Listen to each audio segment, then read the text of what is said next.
थोड़ी ही देर में आएगा सबसे सटीक एग्जिट पोल। जी हां, वोटिंग खत्म हो चुकी है। सुबह 7 बजे से शुरू हुई थी वोटिंग, शाम 6 बज चुके हैं और 5:30 बजे तक के जो आंकड़े आए हैं उसका पोल परसेंटेज हम आपको दिखाते हैं। हरियाणा में 5:30 बजे तक 68% वोटिंग हुई है। क्या ये 72% का आंकड़ा पार करेगी? यमुनानगर और कुरुक्षेत्र में 75% मतदान हुआ है, कैथल और मेवात में 73%, सिरसा में 72%, जींद में 71%, अंबाला में 5:30 बजे तक 68% वोटिंग हुई है। वहीं अगर हम दोनों राज्यों की बात करें तो महाराष्ट्र और हरियाणा में वोटिंग खत्म हो चुकी है। हरियाणा आगे रहा है वोटिंग में, हरियाणा में 68% वोटिंग हुई है कुल। यमुनानगर और कुरुक्षेत्र में 75% वोटिंग हुई है, कैथल और मेवात में 73% वोटिंग। प्रभु चावला जी हमारे साथ जुड़ गए हैं। प्रभु, क्या कहता है वोटिंग परसेंटेज? 80% कम थोड़ा डिसअपॉइंटमेंट है, क्योंकि पार्लियामेंट इलेक्शन से थोड़ा कम है लगता है। लेकिन ये 5.5 का आंकड़ा है, कोर्स करेक्शन हो सकता है। हम इस 68 पे राइटर के साथ बोल रहे हैं। पार्लियामेंट में कितना हुआ था? 72% के आसपास। तो वो 4% तो लगता है, इतना करेक्शन तो नहीं होगा। मैं जिस तरह की वहाँ बात चल रही थी, इतनी सारी पार्टियाँ थी, तो लगता था 75% के करीब होना चाहिए थे। वोटिंग परसेंट थोड़ी कम हुई है। इसमें लोग स्टेट असेंबलीज़ के अंदर उतना इंटरेस्ट नहीं ले रहे जितने उन्होंने पार्लियामेंट के अंदर लिया था। हालांकि रीजनल पार्टीज़ हैं, मोबिलाइजेशन किया होगा। अभी मैं देख रहा हूँ यमुनानगर कुछ क्षेत्र में 75% वोटिंग हुई है। ये ऐसे क्षेत्र है जहाँ पर काफ़ी धुरंधर लोग इलेक्शन लड़ रहे हैं, तो वहाँ पर मोबिलाइजेशन काफ़ी ज़्यादा हुआ है। सिरसा में देख लीजिए, जींद में देख लीजिए, ये कौन से इलाके में, इसका अंबाला में 68% हुआ है। तो ये बीजेपी के गढ़ है अंबाला वगैरह, जहाँ मान करके चलें। तो मेरे को लगता है कि ये वोटिंग परसेंटेज से जितनी अपेक्षा थी political party, particularly national party BJP को जितनी उम्मीद थी उससे कम हुआ है। बीजेपी को जितनी उम्मीद थी उससे कम हुआ है। अनुज जी, आप एग्री करेंगे सर से? जी हाँ, देखिए, यदि वोटिंग परसेंटेज इसी के आसपास रह जाता है, जो अनुमान जो है, यानी पिछली बार जो हुआ उसके आसपास ही, तो शायद जो लहर लोकसभा चुनाव में पैदा हुई है, यदि वो विधानसभा चुनाव तक नहीं आ पा रही, ऐसा लगेगा। तो इस वक्त सीधे चलते हैं, भारतीय जनता पार्टी के जेपी नड्डा एक प्रेस कॉन्फ्रेंस कर रहे हैं, सीधे चलते हैं उस प्रेस कॉन्फ्रेंस की तरफ। जो चुनाव में हम लोगों को रुझान देखने को मिला है, उससे एक बात स्पष्ट हुई है कि देश ने, प्रदेश ने क्रेडिबल लीडरशिप मोदी जी को की, उसको माना है, और वह स्थापित होते हुए जिसको कहते हैं कि पॉपुलैरिटी मोदी जी की स्पष्ट रूप से इस कैंपेन में देखने को मिली है, और उनकी लोकप्रियता को आस्था जताते हुए हरियाणा की जनता और महाराष्ट्र की जनता ने उसे मत में परिवर्तित किया है। The popularity of our prime minister Shri Modi ji, people have converted it into the votes, और इसलिए हम दावे के साथ कह सकते हैं कि स्पष्ट बहुमत की ओर हम बढ़ रहे हैं, और स्पष्ट बहुमत हमें आ रहा है। यह जो वोट है, ये कांग्रेस के कुशासन और भ्रष्टाचार के खिलाफ और भारतीय जनता पार्टी के सुशासन और विकास, इसके लिए वोट है। जिस तरीके से पिछले 4 महीने में आदरणीय मोदी जी के नेतृत्व में देश में काम हुआ है, फिर चाहे इकोनॉमी फ्रंट हो, फिर चाहे वो इंटरनेशनल रिलेशंस के विषय हो, फिर चाहे वो अपने नेबर्स के साथ का विषय हो, और फिर चाहे वो देश में प्रोएक्टिव सरकार के रूप में जो कार्य हुए हैं, उन सब से एक क्रेडिबल सरकार, एक प्रोएक्टिव सरकार, इस तरह का जो जनमानस बना है। तो बीजेपी महासचिव जेपी नड्डा एक प्रेस कॉन्फ्रेंस कर रहे थे और कह रहे थे कि जो मतदान हुआ है वो पूरी तरह बीजेपी के पक्ष में है, और उनका दावा है कि महाराष्ट्र और हरियाणा दोनों जगह भारतीय जनता पार्टी की सरकार पूर्ण बहुमत के साथ बनेगी। लेकिन क्या कहता है हरियाणा का पोल परसेंटेज, जानने के लिए सीधे चलते हैं सुधांशु मित्तल के साथ, भारतीय जनता पार्टी के नेता। सुधांशु जी, आप हरियाणा को बहुत अच्छी तरह समझते हैं, क्या ये पोल परसेंटेज ये नहीं जताता है कि मोदी जी की जितनी लहर चलनी चाहिए थी उतनी शायद चली नहीं, वोटर घर से निकले नहीं उतनी संख्या में जितने निकलने चाहिए थे?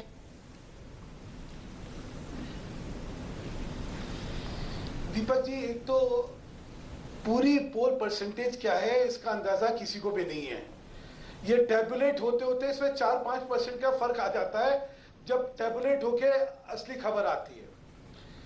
लोकसभा में 72% थी, उसके आसपास अगर हो रही है तो उससे कोई संकेतात्मक निष्कर्ष निकालना कि ये हवा को कम करते हुए दिख रही है, ऐसी कुछ नहीं है। और मेरा कहना है अब तो चुनाव खत्म हो गए, अब तो दावों का समय नहीं है, अब तो लोगों का आशीर्वाद किसको प्राप्त होगा उसका समय है। लेकिन इस चुनाव में क्या क्या हुआ उसका एक विश्लेषण करना जरूरी है। जैसे कांग्रेस बिल्कुल पिछड़ गई और ये मुकाबला भाजपा और आईएनएलडी के बीच रहा।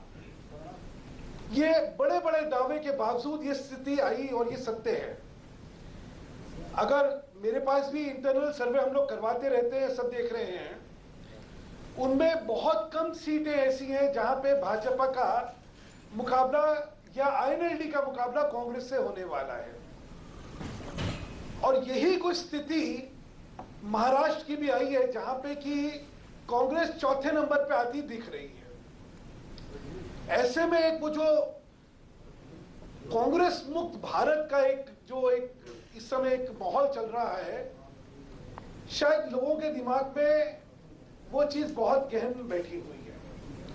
दूसरा, इस चुनाव में नरेंद्र मोदी जी की विश्वसनीयता का और उनके प्रशासनिक कार्यशैली का भी कई लोगों के दिमाग पे बहुत प्रभाव पड़ा है। सुधांशु जी, जो क्या माना जाए, जो पॉलिटिकल पंडित कह रहे हैं कि ये मोदी जी की 4 महीनों की जो परफॉर्मेंस रही, अभी नड्डा साहब भी यही कह रहे थे, बेहतरीन काम किया है। तो आप ये तो मान के चलेंगे कि अगर जीत हुई और बेहतरीन परफॉर्मेंस हुई तो ये कहीं ना कहीं मोदी की परफॉर्मेंस का रेफरेंडम है?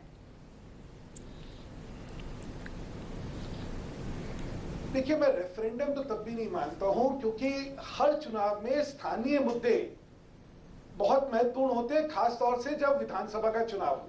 लेकिन स्थानीय नेता भी उतने महत्वपूर्ण होते हैं। स्थानीय नेता इतने नहीं दिखे जितने आपके मोदी जी दिखे। मैं आपसे वही कहना चाह रहा था कि वहां की राज्य सरकार का प्रदर्शन, वहां पे उनकी शैली, वहां का भ्रष्टाचार, वहां की स्थानीय राजनीति, इन सब का भी एक प्रभाव होता है। और क्योंकि यहाँ पे नरेंद्र मोदी जी की एक बड़ी भूमिका रही थी इन चुनावों में, उसका भी एक बहुत बड़ा मुद्दा है। तो इसलिए किसी एक मुद्दे को लेकर कहना है कि ये रेफरेंडम है, ये शायद ठीक नहीं होगा। हाँ, जीत होती है तो उसमें एक बड़ी भूमिका है, और कहीं अगर जनमत और हार होती है तो और अगर हार होती है सुधांशु जी तो ये तो बड़ी अजीब है। मैंने आपसे कहा कि अगर हार होती है तो एक चिंता का विषय वाकई रहेगा। इसमें तो कोई दो राय है नहीं। हार होती है तो मोदी जी की भूमिका होगी कि नहीं? इसलिए स्थानीय मुद्दे और मैंने कहा ना, ये चिंता का विषय रहेगा ही रहेगा।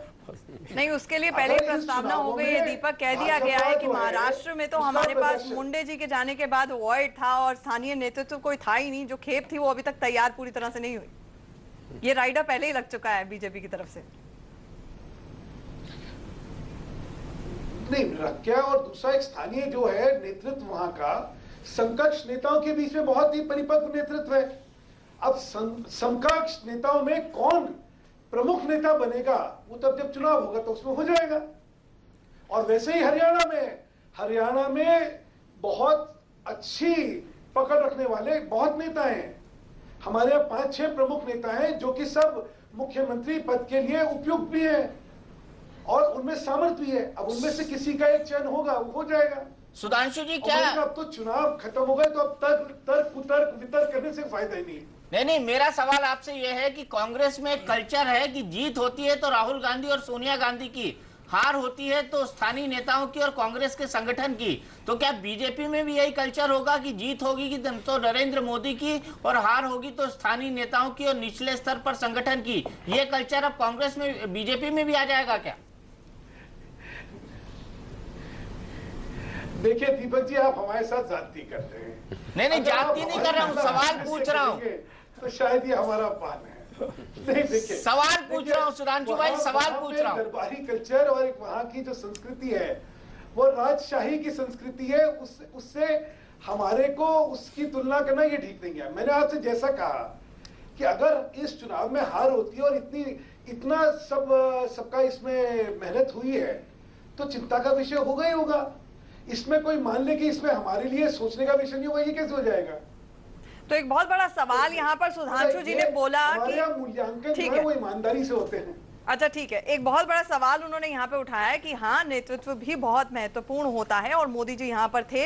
अब स्थानीय मुद्दे कितना हावी रहे इन चुनावों में, जो कि विधानसभा में अक्सर देखा जाता है, लेकिन क्या लोकसभा का वो पर्सनालिटी कल्ट हमने देखा था वो रिपीट कर पाए हैं मोदी जी? इसके लिए हम ग्राउंड रिपोर्ट के लिए अपने संवाददाताओं के पास भी जाएंगे, लेकिन मजबूरन एक छोटे से ब्रेक के लिए रुकना पड़ रहा है। तुरंत लौटते हैं।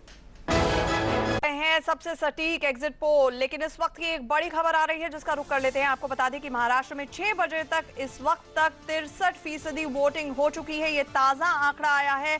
अभी भी कई लोग इस वक्त लाइनों में खड़े हुए हैं और चुनावी कानून ये कहता है कि जब तक वो लाइन खत्म नहीं होती है बूथ पर तब तक वोटिंग चलती रहती है। मुंबई और महाराष्ट्र थोड़ी लेट से लगता है अपने पूरे शबाब में आया है, क्योंकि 3 बजे तक सिर्फ 46% वोटिंग हुई थी, लेकिन वोटिंग परसेंटेज लगातार बढ़ रही है और वोटिंग परसेंटेज अगर बढ़ती है तो एक लाइन में क्विक रिएक्शन। अनुज जी, ये बीजेपी के लिए अच्छी खबर होगी?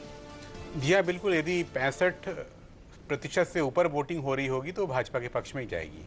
जी बिल्कुल जाएगी। और सीधे ग्राउंड रिपोर्ट के लिए हम अपने रिपोर्टर्स के पास भी चलते हैं क्विक रिएक्शंस के लिए। सबसे पहले राजीव, आपसे जानना चाहेंगे किस तरह से, क्योंकि बात सुधांशु मित्तल जी से भी हो रही थी, स्थानीय मुद्दे वर्सेस मोदी मैजिक, किस तरह से ग्राउंड फील आपको आ रही है वहां पे?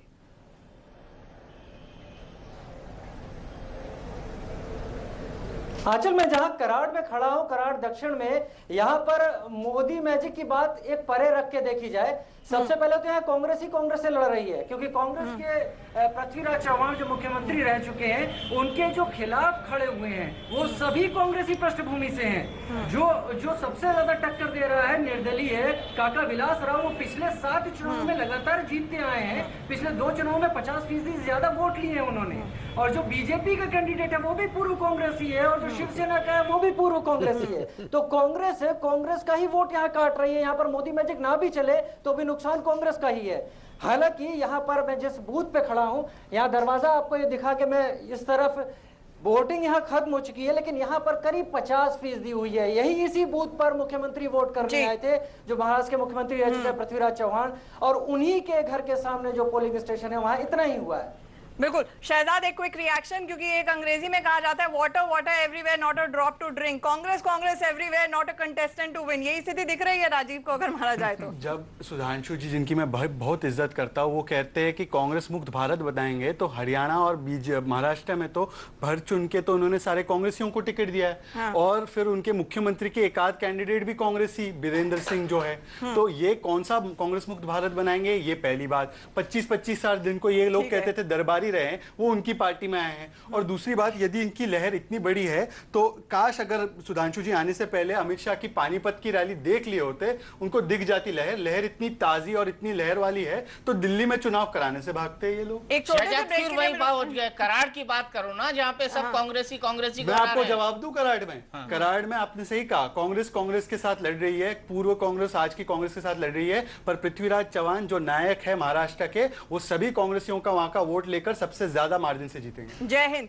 सुधांशु मित्तल जी, हमें माफ कीजिएगा, ब्रेक के लिए जाना है, बस एक लाइन में क्विक रिएक्शन। ये बहुत बड़ा सवाल है। 59 लोग ऐसे हैं महाराष्ट्र में जो आपके दूसरी पार्टियों से आए हुए, कांग्रेस से बहुत हद तक आए हुए नेता आपने कंटेस्टेंट्स उतारे हैं। हरियाणा में 40 से ज्यादा ऐसे लोग हैं। तो क्या कांग्रेस मुक्त भारत आप कांग्रेसियों को ला कर बनाएंगे? ऐसा कांग्रेसी सोच और कांग्रेसी प्रशासनिक व्यवस्था, उससे इस देश को मुक्ति चाहिए, क्योंकि प्रजातंत्र की तरह की जगह अगर राजशाही होनी है इस देश के अंदर, तो हमारा प्रजातंत्र वाकई खतरे में है। दूसरी बात कि हम लोग जीत रहे हैं, हार रहे हैं, अब ये दावों का कोई फायदा नहीं है। 19 तारीख को जनादेश सबके सामने आ जाएगा।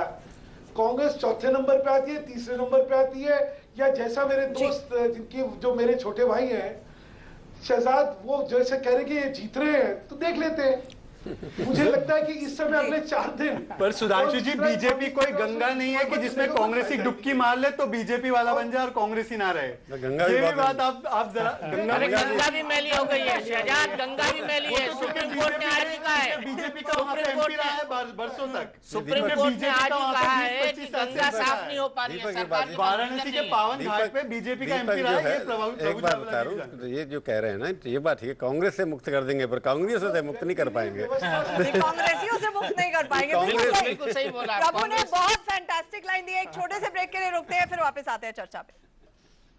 इस वक्त की बड़ी खबर आ रही है हरियाणा से। वहां पर 6 बजे तक की पोलिंग परसेंटेज अब हमारे सामने आ चुकी है। आंकड़ा 73% है, यानी कि अगर 2009 के मुकाबले देखा जाए जहां पर 72.29% हुआ था 90 सीटों पर वोटिंग, वो बढ़ गया है। यानी कि हरियाणा ने अपना रिकॉर्ड तोड़ा है।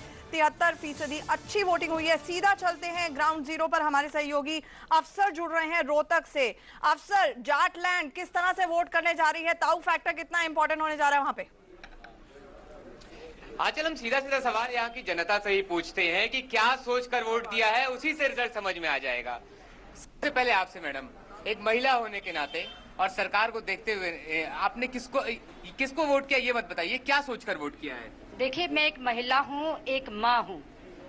मेरी अपेक्षा रहेगी कि मेरे घर में, मेरे प्रदेश में जितने भी बच्चे पढ़े लिखे हैं, मैं चाहूंगी कम से कम उनको रोजगार तो मिलना ही चाहिए। प्रदेश में आज सबसे बड़ी समस्या है रोजगार की। मौजूदा सरकार से खुश हैं? देखिए, ये सवाल मौजूदा सरकार का सवाल के जवाब देने का नहीं है। मौजूदा सरकार इस समय पर कोई नहीं है। चुनाव चल रहा है, इस समय कोई सरकार नहीं है, इसलिए खुद तो ये सवाल आपने शायद मेरे से गलत कर दिया। आपने क्या सोचकर वोट किया है? हमने ये सोच के वोट दिया है कि मतलब पानी की समस्या, महिला सुरक्षित नहीं है जी, बच्चे सुरक्षित नहीं है, हमारी बेटियां सुरक्षित नहीं है, कॉलेज जा रही हैं और हमें नहीं पता कि दिख रहे हैं। और जब हम आंचल गए हैं कि सुबह हम देख रहे थे जिस तरह से, तो खुद रोहतक जो है कांग्रेस का गढ़ माना जाता रहा है, रोहतक जिले में 4 विधानसभा क्षेत्र हैं जिसमें एक मुख्यमंत्री भूपेंद्र सिंह हुड्डा का, और सिर्फ शायद वही एक सीट कांग्रेस जीत रही है, बाकी तीनों सीट पर कांग्रेस हार सकती है। अफसर ने भविष्यवाणी यहाँ पर कर दिया। अफसर, हमारे साथ जुड़ने के लिए फिलहाल शुक्रिया। एक छोटे से ब्रेक के लिए हमें यहाँ पर रुकना पड़ रहा है और सीधे चलेंगे ब्रेक के उस पार नागपुर में हमारे सहयोगी रजत के पास। तुरंत लौट रहे। पेज फंस जाएगा अगर ये नतीजे आएंगे, तब दिवाली आपकी और मेरी दोनों की खराब होगी। महाराष्ट्र के जितने पॉलिटिकल पार्टीज हैं उन तमाम लोगों की दिवाली खराब होगी, क्योंकि सरकार बनाने की जोड़ तोड़ इतनी लंबी चलेगी और पॉलिटिकल निगोशिएशंस इतने लंबे चलेंगे कि आपको और हमको काफ़ी मशक्कत करनी पड़ेगी ये जानने के लिए कि मुंबई और महाराष्ट्र का किंग आखिरकार कौन बनता है। लेकिन डिस्कशन शुरू करते हैं इस पर आखिरकार की क्या पॉलिटिकल संभावनाएं बनती हैं। लेकिन हम डिस्कशन शुरू करें उससे पहले ये सर्वे अब तक का सबसे बड़ा सर्वे है प्रभु। लगभग 288 कॉन्स्टिट्यूएंसी में जाकर हमने बात की है। इतना बड़ा सैंपल साइज कहीं नहीं था, किसी सर्वे का नहीं होता है कि पूरी की पूरी कॉन्स्टिट्यूएंसी में जाकर आप बात करें।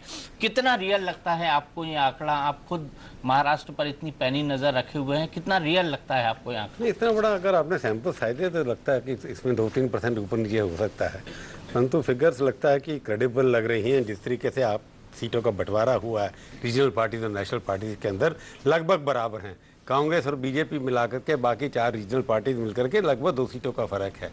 तो वहाँ जो चल रहा था कि national parties versus regional party, इससे स्पष्ट हो गया है कि लोग रीजनल पार्टीज को छोड़ना नहीं चाहते, चाहे सीटें उनकी कम हुई हैं। तो अगर ये देख करके चले कि ये सारी रीजनल पार्टी इकट्ठी हो जाए और रिजल्ट 2-3% का फर्क पड़ जाए इस तरफ, बीजेपी की 4-5-10 सीटें कम हो जाती हैं, तो रीजनल पार्टी सब मिलाकर के सरकार बना सकती हैं। ये एक अपनी किस्म का एक सबूत होगा जिसके अंदर की चारों रीजनल पार्टी प्रभु कैसे बनती है? 88 ले लीजिए, 14 अदर्स भी मिला लीजिए ना, वो भी तो रीजनल लोग 3 + 14 कैसे बनती है? 143 बन गया ना, 141 बन गए। 88 प्लस जोड़े एक बार मनोज जी, आपका मैच देखिए, कांग्रेस और बीजेपी के 148 होते हैं, बहुमत 144 के बीच 145 कह रहा हूं ना मैं, बनता है 145 बन पाएगी, क्योंकि फिर शिवसेना, मैं मान के चल रहा हूं कि शिवसेना और बीजेपी से इकट्ठे हो, कांग्रेस और बीजेपी से इकट्ठे हो नहीं सकते सरकार बना के। नहीं, सरकार गिराने में इनकी मैं कह रहा हूं पॉसिबिलिटी अब जो कोई अगर शिवसेना का मुख्यमंत्री बीजेपी माने सरकार बन जाएगी। नहीं, अगर ठाकरे तो इसी बात पर अड़े हुए हैं। हाँ, तो अगर इस स्थिति में अगर दोनों बीजेपी शिवसेना आती हैं तो बीजेपी का मुख्यमंत्री इस स्थिति में बनना लगभग असंभव है। इसमें शिवसेना का ही मुख्यमंत्री बन सकता है, चाहे इधर से बने चाहे उधर से बने। अगर ये सिचुएशन सच निकलती है तो मेरे को लगता है वहां पर रीजनल चीफ मिनिस्टर होगा, चाहे वो बीजेपी मान करके चले या कांग्रेस मान करके चले। अगर कांग्रेस को बीजेपी को बाहर रखना है प्रभु, तब भी आप मान के चल रहे हैं कि शिवसेना का ही मुख्यमंत्री? बीजेपी कांग्रेस बाहर से समर्थन दे सकते हैं, जैसे हमेशा देती है। बीजेपी कितनी सीटें लेकर आएगी कि उसका मुख्यमंत्री होगा? 120 कम से कम आनी चाहिए। नहीं, अगर एक प्रभु एक रूल ऑफ एलिमिनेशन कहा जाता है, 120 से नीचे आने में बीजेपी आउट है। अनु जी, आपको क्या लगता है? जी बिल्कुल, देखिए बीजेपी के अधिकांश सहयोगी उसकी टिकट पर चूंकि चुनाव लड़ रहे हैं, इसलिए बाहर से समर्थन बहुत मुश्किल से उसको मिल पाएगा। और यदि इस तरह के आंकड़े रहते तो मेरा पहला वाक्य होगा कि 1990 से जो परंपरा वहां चल रही है, लगातार 6वीं बार फिर एक त्रिशंकु विधानसभा वहां मिलने जाएगी, और कहीं ये वाली विधानसभा दिल्ली की विधानसभा जैसी ना हो जाए जिसमें मुख्यमंत्री एक बार तो गलती से आप बना लो लेकिन सरकार ना चल पाए और फिर दोबारा चुनाव की ओर बढ़ना पड़ जाए। कांग्रेस के लोग दीपक कह रहे हैं ना कि हमारी की भूमिका होगी निर्णायक, तो 45 सीटों से निर्णायक से भूमिका हो जाएगी। शहजाद पूनावाला क्या कहेंगे इस पर? जी मैं ये कहूंगा कि काश आपके पास जो सी वोटर के एक रिप्रेजेंटेटिव भी होते, क्योंकि वो बताते कि सी वोटर ने नहीं किया है, सॉरी माफ कीजिएगा, जो नहीं मैं एक्सिस ने किया है, जो भी सी वोटर ने नहीं किया। अच्छा ठीक है, जिसने भी किया ठीक निकला था। और एक्सिस का सर्वे पिछली बार एक्चुअली दीपक जी आप डिफेंसिव हो रहे हैं, मैं वो कुछ और बात कह रहा हूँ। मैं ये कह रहा हूँ मैं बिल्कुल डिफेंसिव नहीं हो रहा हूँ, मैं आपको सिर्फ करेक्ट कर रहा हूँ कि सी वोटर ने नहीं किया है। फैक्चुअली जो भी, और अगर आप स्क्रीन पढ़ेंगे तो आपको दिख जाएगा कि ये सी वोटर का एग्जिट पोल नहीं है। ओके, तो जिसने भी किया है वो आपको बता देगा, और प्रभु चावला जी भी ये बात बताएंगे आपको कि सैंपल साइज पे निर्भर नहीं करता, सैंपल की डाइवर्सिटी कितना मिलती है देश की डाइवर्सिटी से, उस पर निर्भर करता है, या आपके पोलिंग उसके। तो मैं अपनी जो केमिस्ट्री की बातें मैथमेटिक्स से कहने में थोड़ा हिचकिचाऊंगा। मुझे लगता है कि आज भी कांग्रेस निर्णायक भूमिका इसलिए निभाएगी। ज्योग्राफी भी कह दिया, केमिस्ट्री भी कह दिया, मैथमेटिक्स भी कह दिया। एक 10 और सेकंड में कहूंगा, 10 नहीं आर्ट्स में आज की बात पे नहीं जाऊंगा, पर मैं आपको यह जरूर कहूंगा कि अगर निर्णायक भूमिका की जहां तक बात है वो इसलिए होगी क्योंकि कांग्रेस नंबर 1 पार्टी बन के ही उभरेगी महाराष्ट्र में। नंबर 1 पार्टी 45 उससे नीचे बात कर लो, थोड़ी सी नीचे बात कर लो, थोड़ी सी नीचे, थोड़ा कंसेशन दे दो यार। थोड़ी सी नीचे वाली बात ये होगी, केमिस्ट्री भूल गए, मैथमेटिक्स की बात कर रहे हैं। थोड़ी सी नीचे की बात ये होगी कि मेरे भाई सुधांशु जी हमें ये बताए कि मान लो ये आंकड़े सही हैं तो क्या शिवसेना के पास अमित शाह वापस जाएंगे, या मोदी जी उनको बुलाएंगे, या एनसीपी के साथ और एमएनएस के साथ ये लोग एमएनएस को तो 3 सीटें आ रही हैं, एमएनएस को तो 3 सीटें आ रही हैं। वो तो अभी सुधांशु जी जवाब देना, उनके हक में नहीं, सुधांशु जी जवाब देना चाहते हैं, लेकिन मैं एक comment, quick comment Jagdish Upasane ji से ले रहा हूं। सुधांशु भाई मैं आपके पास आ रहा हूं। जगदीश जी, मुझे लगता है कि शिवसेना के साथ जाना होगा बीजेपी को, और शिवसेना आप सुबह कह रहे थे कि शिवसेना से अलायंस नहीं हो सकता, लेकिन जो आपके आंकड़े हैं उसके मद्देनजर और कोई उनके पास चारा नहीं है। आपके शो पे 1 घंटा पहले थी, उसने बोला कोई हालत में नहीं जाएंगे हम, ऐसा नहीं बोला था उन्होंने कहा था जरूरत मिलेगी, हम जरूरत नहीं पड़ेगी, अपने शब्द मत डालो शहजाद। चाइना इनसी को बुलाएगी ना फिर से। शिवसेना ने भी एक विंडो ओपन करके रखी हुई है, अनंत गीते को वापस नहीं बुलाया है। शिवसेना ने अपनी विंडो ओपन करके रखी हुई है और उनको भी लग रहा था कि ये स्थिति बन सकती है। सुधांशु जी, ये बहुत आंकड़े बड़ा अगर सही सवाल है है तो कि इसके अलावा आनंद कोई गीते चारा अभी भी मंत्रिमंडल में है। कॉर्पोरेशन लेवल पे देखा जाए तो शिवसेना और बीजेपी इकट्ठे हैं वहां पे। तो क्या माना जाए कि अब जो आंकड़ा रिफ्लेक्ट कर रहा है 7 आरसीआर से मातोश्री में फोन जाने वाला है बहुत जल्दी? पहली बात तो मैं प्रभु चावला जी की जो बात थी उस पर कुछ कहना चाहता हूं। प्रभु जी ने कहा कि कांग्रेस जो है वो शिवसेना को बाहर से समर्थन देके उनकी सरकार बना सकती है।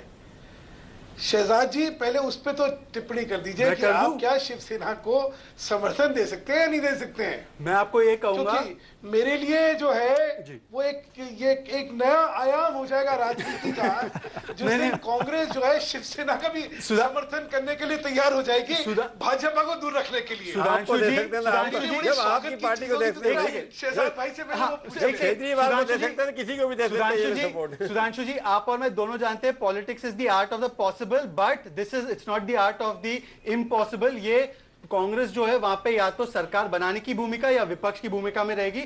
ऐसे वाले काम जो है मुझे नहीं लगता होगा। ऐसे वाले नहीं, वैसे ये कई बार शिवसेना से समर्थन ले चुके हैं, खासकर राष्ट्रपति चुनाव में हमेशा समर्थन लेते हैं।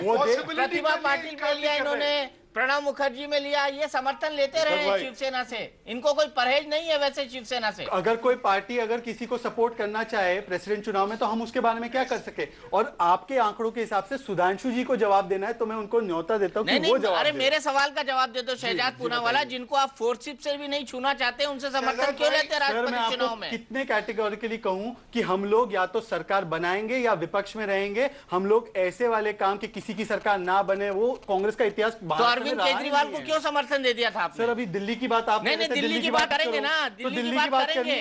दिल्ली बात जिसकी झाड़ू से आपने साफ कर, जिसकी झाड़ू ने आपको साफ कर दिया, आप उसकी गोद में जाके बैठ गए और वो रोज आपको गालियां निकालते रहे राजनीतिक तौर पर, और आप खुश होते रहे। अगर आपको दिल्ली की बात करनी है तो मैं कह रहा हूं कि आपका पॉलिटिकल कल्चर क्या है? हमारा पॉलिटिकल कल्चर ये है कि दिल्ली में आप चुनाव करा लो, आपको पता चल जाएगा। आप ये मानने में इंतजार क्यों नहीं करते कि हम बीजेपी को बाहर रखने के लिए हम कुछ करने के लिए तैयार हैं?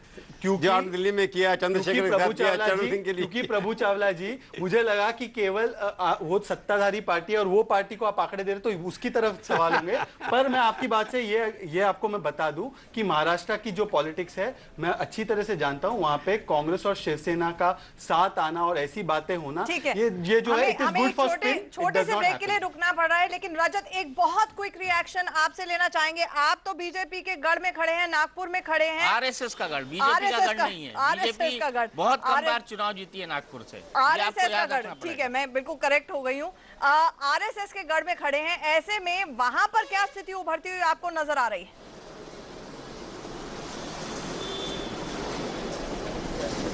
देखिए, जिस तरीके का एग्जिट पोल हमने अभी दिखाया है, मुझे लगता है कि अगर 110 सीटों तक बीजेपी सीमित रहती है और शिवसेना से बात चलती है तो कोई एक डार्क हॉर्स आगे आ सकता है। जो बात बार बार चल रही थी, जो आदमी बीजेपी को और शिवसेना को दोनों मैनेज कर सके, उस व्यक्ति की प्रबल दावेदारी हो सकती है। और मुझे लगता है कि नितिन गडकरी उस रेस में आगे रहेंगे। जिस तरीके से उनकी नजदीकियां आरएसएस से है, जिस तरीके से वो महाराष्ट्र की राजनीति में इस वक्त आगे चल रहे हैं, तो मुझे लगता है ये एक नाम आएगा कि अगर कोई आदमी मैनेज कर सके तो 7 आरसीआर नहीं जाएगा किसी लोग। ठीक है रजत, हमारे साथ जुड़ने के लिए बहुत बहुत शुक्रिया। क्या वो डार्क हॉर्स, क्योंकि गोपीनाथ मुंडे अब नहीं है, पंकजा मुंडे हो सकती हैं, ये बड़ा सवाल रहेगा। लेकिन एक छोटे से ब्रेक के लिए हमें रुकना पड़ रहा है, तुरंत लौट रहे हैं। महाराष्ट्र के जो एग्जिट पोल के नतीजे आए हैं उसके मुताबिक भारतीय जनता पार्टी को 103, शिवसेना को 88, कांग्रेस को 45, एनसीपी को 35, एमएनएस को 3 और अन्य को 14 सीटें मिलने की संभावना है। लेकिन क्या कहते हैं महाराष्ट्र के तमाम रीजन्स, ये जानने के लिए सीधे चलते हैं अनुराग के पास। लेकिन अगर ये नतीजे रहते हैं एग्जिट पोल के मुताबिक तो सरकार बनना बहुत मुश्किल हो जाएगा। इस पर हमारी चर्चा जारी रहेगी, लेकिन अब समझ लेते हैं क्या कहते हैं डिफरेंट क्षेत्र महाराष्ट्र के और किस हिसाब से लोगों ने मतदान किया है इन क्षेत्रों में। बिल्कुल दीपक जी, रीजन वाइज हम समझा देना चाहेंगे कि क्या क्या आंकड़े वहां से हमें मिले हैं। सबसे पहले अगर बात करें कोंकण की, तो कोंकण में आप देख सकते हैं, सबसे पहले हम ये समझा दें कि कोंकण में कौन कौन सा इस क्षेत्र में आती हैं चीजें। मुंबई उपनगरीय जिला, ठाणे, रायगढ़, रत्नागिरी, सिंधुदुर्ग और पालघर। बीजेपी के खाते में 18 सीटें जाती हुई नजर आती हैं, कांग्रेस के खाते में 12 सीटें जाती हुई नजर आती हैं। शिवसेना का आंकड़ा देखिए यहाँ पर, शिवसेना के खाते में 33 सीटें जाती हुई नजर आती हैं। कुल 75 सीट का कोंकण रीजन का आंकड़ा है। एनसीपी को 6, एमएनएस को 1 और अन्य के खाते में 5 सीटें जाती हुई नजर आती हैं। यह हमने बात की कोंकण रीजन की। मराठवाड़ा जहां पर के औरंगाबाद, बीड, लातूर, नांदेड़, हिंगोली, उस्मानाबाद, जालना और परभणी आता है। बीजेपी के खाते में 15 सीटें, कांग्रेस के खाते में 9 सीटें, शिवसेना के खाते में 15 सीटें, एनसीपी को 4, एमएनएस का यहां कुछ नहीं और अन्य के खाते में यहां 3 सीटें जाती हुई नजर आती हैं। ये मराठवाड़ा रीजन की 46 सीटों का आंकड़ा है। हमने आपको बताया किसके खाते में कितने। विदर्भ की बात करते हैं, 62 सीटों में विदर्भ में आप देखें तो बीजेपी के खाते में 38 सीटें जाती हुई नजर आती हैं, कांग्रेस 11, शिवसेना 8, एनसीपी के खाते में 1, एमएनएस के खाते में 1 और 3 केवल अन्य के खाते में जाती हुई नजर आती हैं। विदर्भ रीजन की हमने बात की। आगे बढ़ते हैं,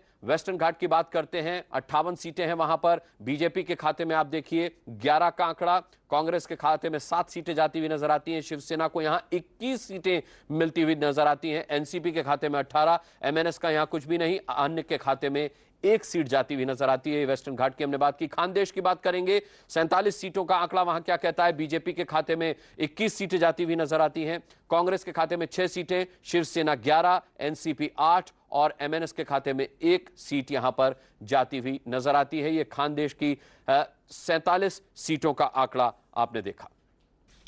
ठीक है अनुराग, लेकिन सबसे आश्चर्य में डालता है कोंकण का क्षेत्र। अनुज जी, कोंकण की अगर बात करें तो इसमें महाराष्ट्र, मुंबई और ठाणे का इलाका भी शामिल हो जाता है। आखिर क्या कारण है कि शिवसेना को इस इलाके में 33 सीटें मिल रही हैं 75 में से और बीजेपी को मात्र 18?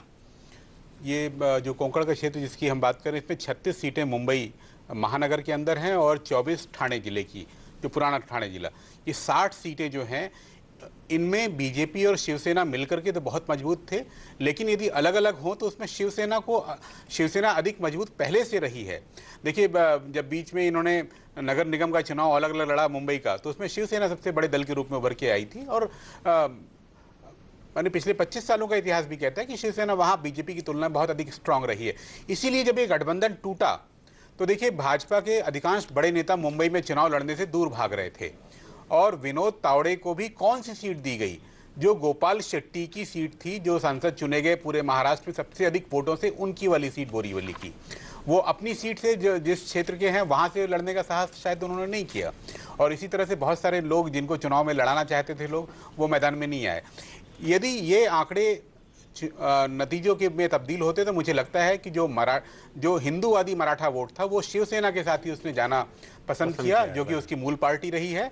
उनको मोदी उस रूप में पसंद नहीं आए। फिर यानी नतमस्तक होने का फायदा मिल रहा है। एक चीज मैं और जोड़ना चाहूंगा, मुझे ऐसा लगता है कि शिवसेना ने जो आखिरी फेज था चुनाव प्रचार का, जिसमें गुजराती वर्सेस मराठी का जो मुद्दा उठाया और मुंबई को छीन लेने का मुद्दा उठा, कुछ असर उसका भी हुआ है, ऐसा लगता है। कुछ असर उसका भी हुआ। मनीष भाई, आखिरकार क्या कारण आपको लगता है कि शिवसेना एक तरह से बाजी मारती हुई दिख रही है मुंबई और कोंकण क्षेत्र में? देखिए, जहां तक ये कोंकण और मुंबई की बात करें तो एक तो मराठी अस्मिता का सवाल, दूसरा बाला साहब का ना होना, और जिस अंदाज में पिता और पुत्र यानी कि उद्धव ठाकरे और आदित्य ठाकरे ने नतमस्तक होकर अपनी आखिरी सभा में महाराष्ट्र के वोटरों से जो एक तरह से ये समझिए कि याचना की थी कि वोट दिया जाए तो शिवसेना को दिया जाए, उसने भी काम किया है। लेकिन दीपक भाई, मैं एक चीज साफ करना चाहूंगा, जो रुझान, जो आसार इन आंकड़ों के जरिए दिखाई दे रहे हैं, मुझे अब भी लगता है, उसकी वजह मैं आपको बता सकता हूं, हालांकि समय जा रहा है, लेकिन वजह मैं बता सकता हूं कि बीजेपी शिवसेना साथ आएंगे। अगर ये साथ इस बार नहीं आते हैं तो कभी नहीं आ पाएंगे। जहां तक एक संभावनाएं जता जा रही थी कि कांग्रेस बाहर से समर्थन दे सकती है, एनसीपी, एमएनएस और शिवसेना मिलकर, और जो निर्दलीय 14 का आंकड़ा है, पता नहीं इसमें स्वाभिमान शेतकरी संगठन है, आरपीआई है या नहीं है, या बीजेपी का जो आंकड़ा है 103 का, उसमें आरपीआई और उसके युति के लोग हैं, ये अगर उसमें शामिल है, और ये जो 14 निर्दलीय हैं, तो ये अगर मिलकर तो ये साथ नहीं आएंगे। उसकी वजह ये है जी, बीजेपी प्लस है, यानी बीजेपी और सहयोगी संगठन शामिल हैं। बीजेपी प्लस है, जी हां। तो निश्चित तौर पर उद्धव ठाकरे ने साफ कहा है अपनी लेखनी के जरिए कि सांप है एनसीपी कांग्रेस, तो सांप को दूध कैसे पिलाएंगे? लेकिन केंद्र में ये अब भी साथ है, केंद्र में ये अलग नहीं हुए। आप ये देखिए कि बीएमसी में बीजेपी शिवसेना अब भी साथ है, सिर्फ पेच अटकेगा, पचड़ा फंसेगा तो वो केवल मुख्यमंत्री की सीट को लेकर। लेकिन इनके 25 साल के गठबंधन में, इनके 25 साल की दोस्ती में ये भी रहा है कि जिसकी ज्यादा सीटें होंगी उसका मुख्यमंत्री होगा। मेरा अब भी विश्वास है, मेरी बीजेपी के नेताओं से भी बात हुई है, उनका ये कहना है अगर ऐसी सूरत हाल में ये आंकड़ा होता है तो कुछ ना कुछ ऐसा मसला और हल निकलेगा जिसमें फिर से दोनों साथ मिलकर महाराष्ट्र की गद्दी संभालेंगे। सुधांशु भाई, मैं आपके पास आऊंगा, माफ कीजिएगा मुझे एक ब्रेक के लिए रुकना पड़ रहा है। ब्रेक के बाद मैं तुरंत आपके पास लौटूंगा। वक्त है एक ब्रेक का। हमारी ये विशेष कवरेज सबसे सटीक एग्जिट पोल लगातार जारी है।